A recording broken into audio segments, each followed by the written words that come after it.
Hi, this is Dr. Tom Rogers at Performance Medicine, coming to you with a weekly podcast on the Common Sense MD. That's me. Today I want to talk about a subject that's really important.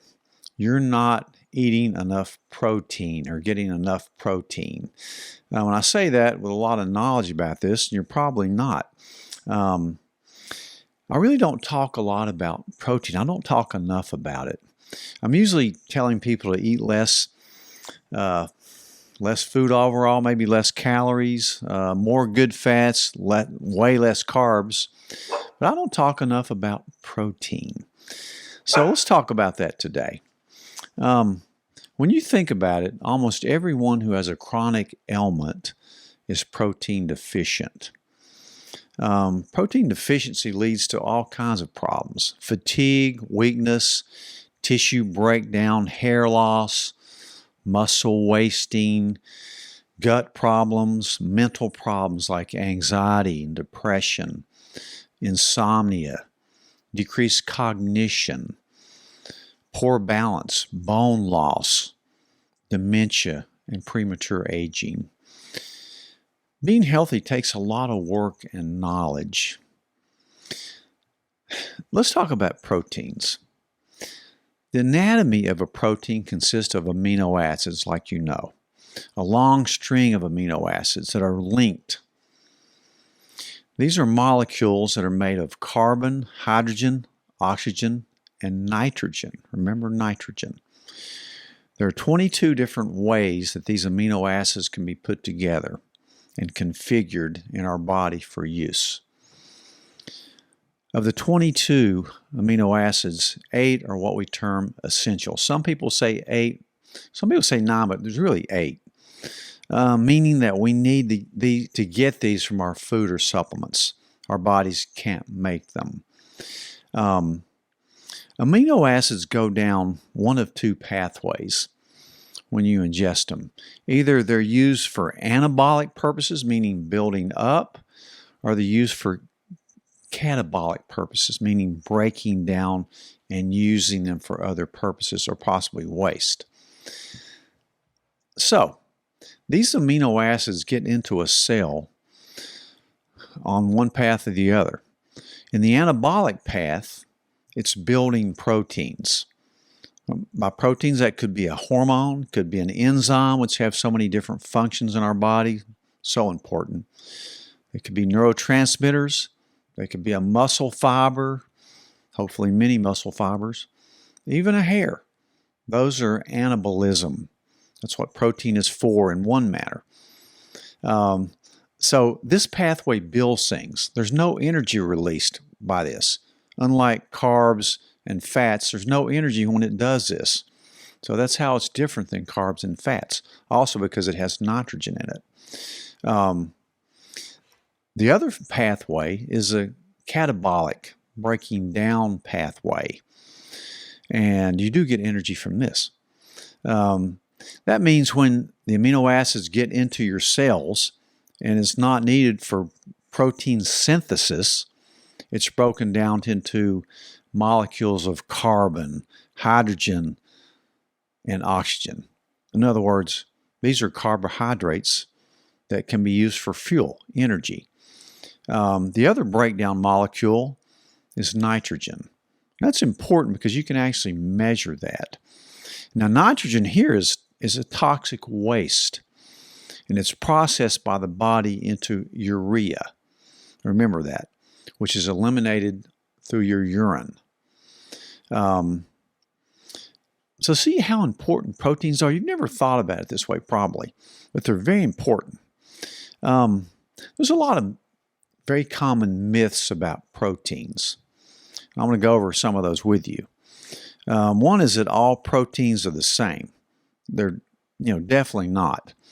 The balance of these 8 essential amino acids must be exact. If even one of these essential amino acids is low, it throws off the entire system, the nutritional profile. So it's really dependent on the amino acids that are utilized.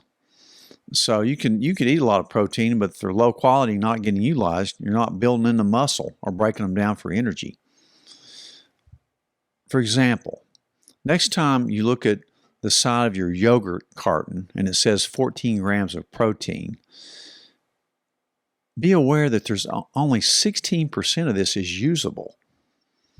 The typical balance bar, you've seen those, has 14 grams. But only 16% of it is useful. But a can of tuna fish has 16 grams of protein, of which 33% is usable. Way more. Plus, when you look at a yogurt or a balance bar, a lot of these things are protein supplements and bars and things, and supplements. Look at all the extra stuff in them. Read the label of them. If you see a bunch of stuff in there, you don't want it. There's a lot of other processed things and chemicals in there that you really don't want. A lot of junk in there. You don't need those other ingredients. Like it or not, animal proteins are definitely the best natural source of essential amino acids for our bodies to function. And remember, it needs to be grass-fed, pastured, or wild-caught. Vegetable proteins, on the other hand, have mixes of amino acids, but they are lacking usually in one or two of them. So they're much less bioavailable. They're probably missing, they're missing a lot of methionine, lysine, or tryptophan. A lot of plant proteins don't have these in enough abundance to really build muscle and do all those other things you need to do when you enter the growth phase. So that's a myth that all proteins are the same. They certainly aren't. Another myth is that people are getting enough protein. This concept is very flawed. It's wrong. The Dietary Reference Guide says that a sedentary adult needs 0.36 grams of protein per pound, meaning that the average person needs about 56 grams of protein a day.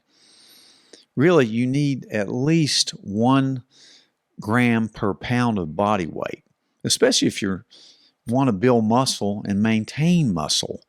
As you age, you have a hard time maintaining muscle. So this should be everybody's goal, to build and maintain muscle their whole life. And as you get older, it becomes way harder. You have to eat just so much better. Plus, you got to be able to digest this. And that's why your gut function that we constantly talk about is so important. You've got to have enough stomach acid. Think PPIs that take that all away, that so many people take. Think about pepsin, that digestive enzyme that you need. You've got to have sufficient pancreatic enzymes. And you have to have an intact intestinal wall to absorb the protein. Say you have a gluten problem, parasites, yeast, or a lot of bad bacteria in your gut. You're not going to absorb the protein. So we always circle around to gut health. So it's very important for this too. Very important. If you listened to my podcast last week about reviewing Dr.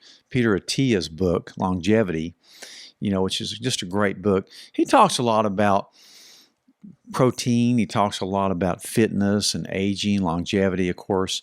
And he has a lot to add about protein. And he goes along with all this. He thinks that the standard recommendations are a joke. Active people with normal kidney function need at least 1 gram per pound of body weight, which is triple what the RDA is. So you really need more. And most people don't need to worry about over-consuming protein.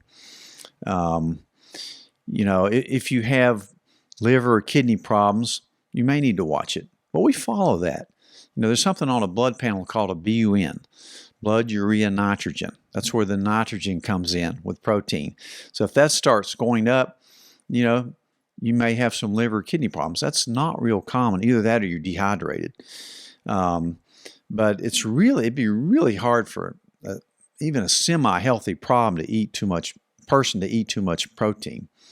And Dr. T is not big on plant proteins either. I'm certainly not either. They're just not bioavailable too much.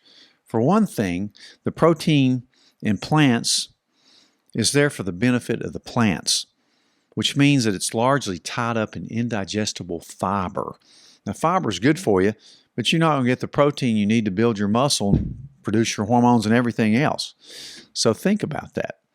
Which brings me to another myth, soy. Some people think that's a good source of protein. It's a terrible source of protein. Besides being so estrogenic and throwing hormonal balances off, it's just not an ideal protein. It's a terrible protein. Whey protein is a little bit better, but it's not ideal either. Another myth, collagen is a good source of protein.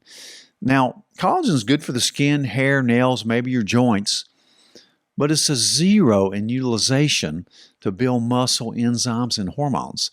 So it has its function, but it's not really a good source of protein to build your muscles, to do all those other things we talked about. It is good for some things, and I do take a collagen supplement for those reasons. But it's not my main supplement for protein.